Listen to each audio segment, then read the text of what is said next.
paz, queridos, tudo bem? Bom dia.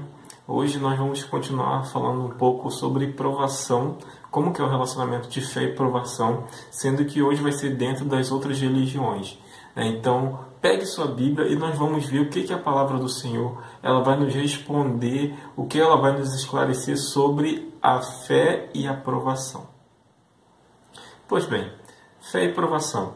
Nós vamos dar continuidade nesse estudo e o nosso texto base para a nossa lição de hoje é o texto de Romanos, capítulo 9, versículo 20, que vai dizer assim: Quem és tu, homem, para discutires com Deus?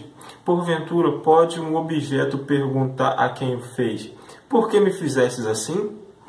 Esse é o texto base. E o que eu tenho para dizer para os irmãos é que o objetivo dessa lição é demonstrar como que as outras religiões vão tratar as outras seitas, as seitas, como que elas vão tratar desse assunto de provação no meio delas. E também, no final, nós vamos ver como que o Evangelho ele trata, e nós vamos ter dois exemplos de pessoas dentro do Evangelho falando das provações.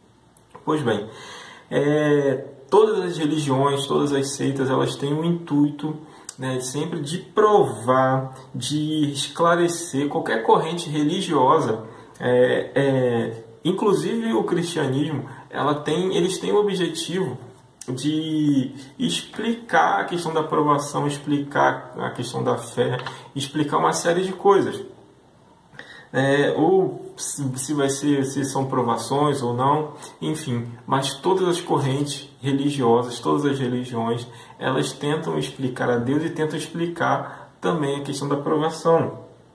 E eu gostaria de falar sobre três religiões que são pode-se dizer que as maiores, umas das maiores, essas três, acho que religiões do mundo, as que mais crescem também, que vai ser o budismo, vai ser o hinduísmo e o islamismo. Tá? Então, o budismo, Buda, que foi o criador do budismo, ele, depois de peregrinar sobre o mundo, pelo mundo, ele chegou à conclusão de que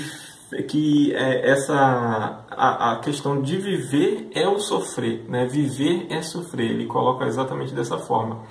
E aí, a partir desse entendimento que ele teve que viver é sofrer, ele criou conceitos sobre essa questão da forma de vida, que seria o karma e o nirvana.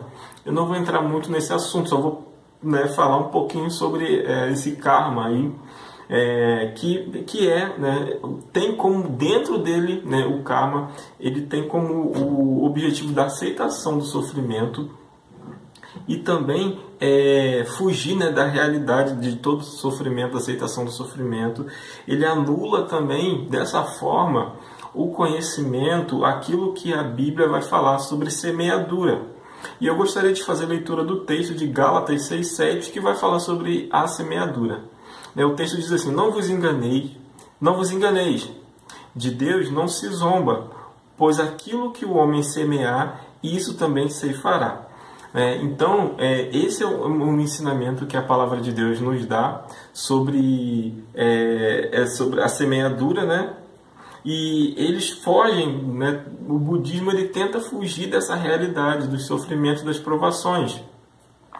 E o hinduísmo, ele vai falar, os hindus, eles tentam explicar o sofrimento, eles falam que o sofrimento é uma consequência de uma ou mais dívidas passadas, anteriores, ou até a questão de outras vidas. Disso eu não sei explicar para os irmãos nesse momento, mas em questão de dívida, se você fez alguma coisa, você errou, você pecou, seja o que for, você vai sofrer a consequência dessas atitudes. E essa filosofia hindu, ela bane qualquer sentimento de misericórdia, de prestação de socorro, de ajuda ao próximo, porque eles entendem que se eu, nós estamos passando por uma provação, é porque é consequência e nós temos que viver essa provação. Então, também tem um texto bíblico que é bem interessante, que os irmãos já podem abrir em Gálatas capítulo 6, versículo 6, Nós lemos o 6, 7, agora nós vamos ler o 6, 6. E isso, esse comportamento é totalmente contrário aos ensinamentos bíblicos. Gálatas 6,6 vai falar que mas aquele que está sendo instruído na palavra, faça participante de todas as coisas boas aquele que o instruiu. Ou seja, você ser participante da vida do próximo, se aquele, como tem um texto bíblico também que fala que se alegrar com os que se alegram, chorar com os que choram, né? Seria mais ou menos por aí assim. E a ideia do Evangelho é justamente essa: se tem alguém perecendo, perecer com ela, né? Lutar, ajudar. Mas se tem alguém alegre, você também está em alegria com aquela pessoa.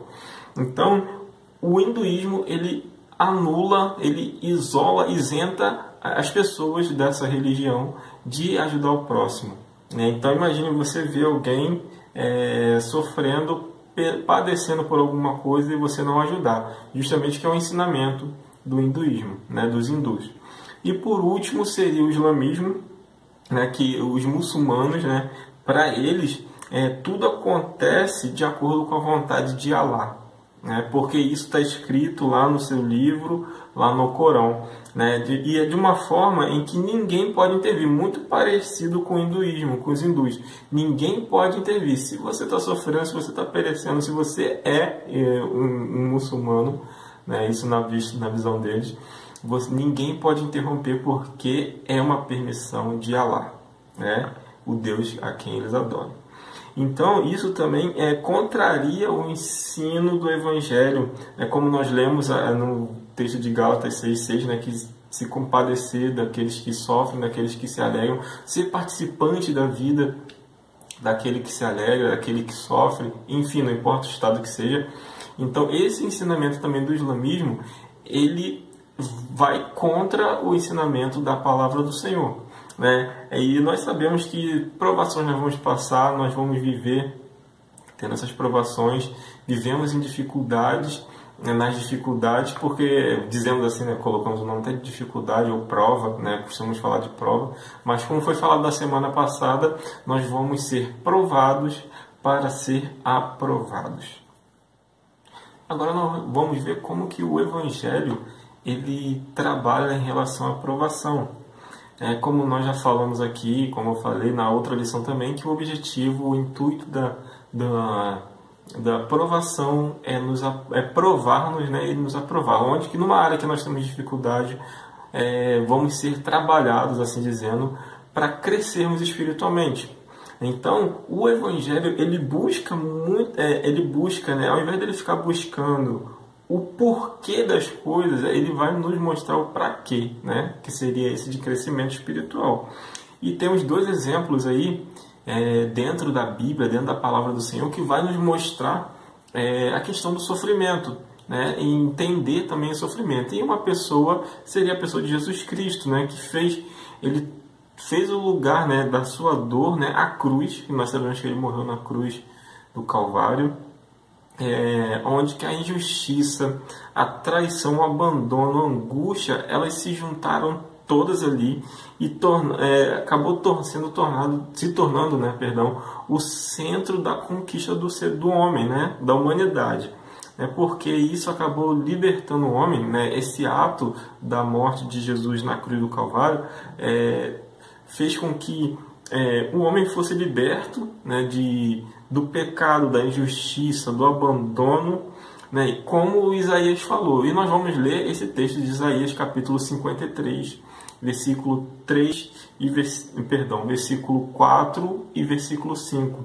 Abra sua Bíblia em Isaías 53, versículo 4 e 5, que vai dizer assim: certamente ele tomou sobre si as nossas enfermidades e as nossas dores ele levou sobre si.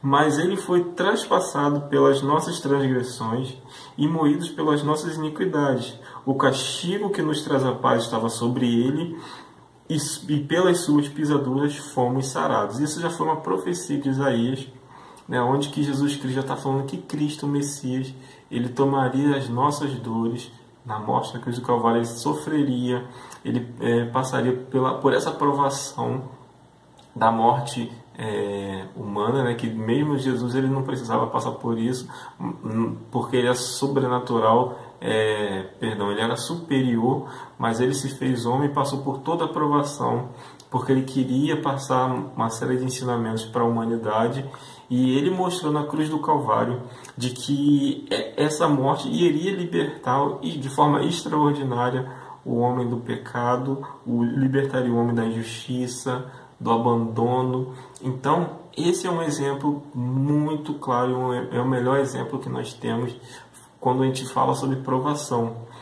Quando nós pegamos aí para assistir filmes aí de Jesus Cristo, sempre tem um filme aí que todo mundo fala que é o de Mel Gibson, quando o Mel Gibson fez o papel aí, que isso foi um filme muito forte, tem gente que não consegue assistir. Agora imagina todo o castigo, todo o peso que ele carregou na cruz pela humanidade, né? Então essa foi a maior prova de amor para a minha vida, para a sua vida, e também a prova, né, de que do que ele queria mostrar. Ele tornou a cruz, a dor ali, como o centro, né, da conquista maior, do amor maior pela humanidade. O outro exemplo seria do apóstolo Paulo, né, que foi um exemplo de fé que ele encoraja as pessoas, nos encoraja, né, o povo da época, ou nós hoje que lemos a palavra do Senhor, a trabalhar essa provação e transformá-la ela em bênção. Imagina trabalhar toda a provação e identificá-la, né, como uma bênção para a nossa vida. E Paulo, ele nos, como eu posso dizer, ele nos desafia no texto de Coríntios, né, 1 Coríntios 11:1, a sermos imitadores de Cristo como Ele é. Então imagina, Cristo, ele sofreu por nós, ele sofreu pela causa do Evangelho, ele passou pelas provações, e o apóstolo Paulo ele também está dizendo, eu passo pelas provações da mesma forma que Cristo passou, e eu te convido, eu te desafio a viver dessa forma intensa. Seria mais ou menos isso daí que o apóstolo Paulo quer passar nesse texto, de provações, né? Sobre as provações. E também tem uma questão do pseudo-fé, que já foi falado sobre essa falsa fé, que é uma confissão positiva. Dentro da pseudo-fé tem a confissão positiva. Isso não é um ponto, seria um ponto claro, assim, não seria um exemplo bom, né?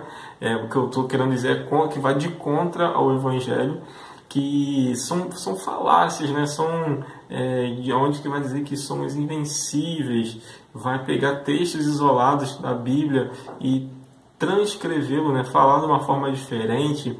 Então, por isso que nós temos que ficar muito ligados em relação ao que está sendo pregado.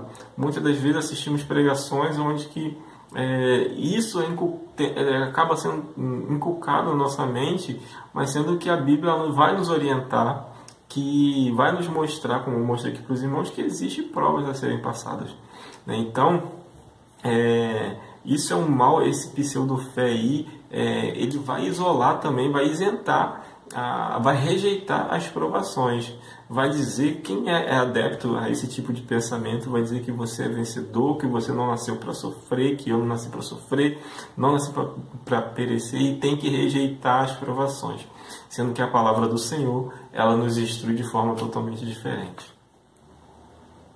Queridos, já estamos concluindo nosso estudo hoje, e o objetivo desse estudo era nós conhecermos, né, as outras religiões, as principais religiões que estão no mundo, seria o budismo, o hinduísmo, o islamismo e também o cristianismo, a forma que se trata com a provação.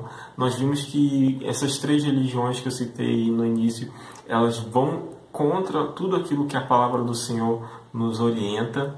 E nós também tem o objetivo, essa lição tinha esse objetivo de reforçar o pensamento, né, que foi passado na semana passada, de que Deus ele nos prova no objetivo, no propósito de nos aprovar, de sermos pessoas aprovadas, de termos aí as áreas onde que nós temos dificuldades corrigidas, né? Aprender a viver longe do pecado, a aprender a viver longe das coisas que desagradam o Senhor. Então também as distorções na nossa vida vão ser tratadas através da aprovação, e no final das contas nós vamos sair aprovados pelo Senhor, né? E tem um texto interessante também, que para concluir, né, que fala no Salmo 139 de que o Senhor, se Ele olha para dentro de nós, e ele vê se existe algo bom para ele nos guiar para o caminho eterno. Salmo 139, versículo 24, vai falar mais ou menos assim. Então, todas as provações que nós vivemos, elas têm esse objetivo, esse intuito também de nos levar ao caminho eterno. Talvez a tua vida esteja de uma forma muito dura, muito difícil de se viver, assim dizendo, mas o Senhor, Ele está provando você, mas Ele está cuidando de você, cuidando da tua casa, porque Ele nos trata como filhos. Tem um texto em Hebreus também que vai falar que qual pai que não corrige seu filho? Seria mais ou menos dessa forma. Então, o Senhor, Deus que é o nosso Pai, Ele vai cuidar da nossa vida, Ele vai nos provar de uma forma que Ele usa de nos corrigir, para que sejamos homens e mulheres aprovados. Então, feche seus olhos, vamos orar nesse momento, agradecendo ao Senhor por esse estudo, por Ele provar com o exemplo de Paulo e de Jesus Cristo, de que as provações elas vêm, mas elas vêm com o intuito de fazer-nos crescer, de fazer com que vivamos em harmonia com a palavra do Senhor, viver em felicidade, na felicidade, mesmo passando pelas provações. Feche seus olhos e vamos orar. Amantíssimo Deus, Pai, nós te louvamos por mais um dia, por mais um estudo.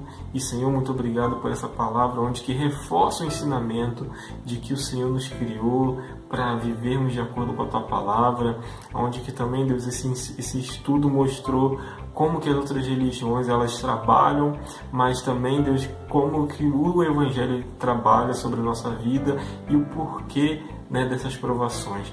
E nós mais uma vez chegamos a essa conclusão de que o Evangelho tem suas provações para que sejamos homens e mulheres provados e aprovados, que tenhamos nossas vidas consertadas, corrigidas pelo Senhor.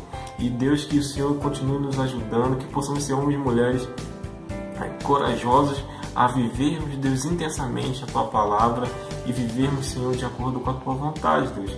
Aquele também, Deus, que está assistindo esse vídeo nesse momento, que por algum motivo esteja passando por dificuldades, que ele ouça a nossa oração e que também ele ouça, Deus, a Tua voz para que ele caminhe mais uma milha com o Senhor e assim sucessivamente, Deus.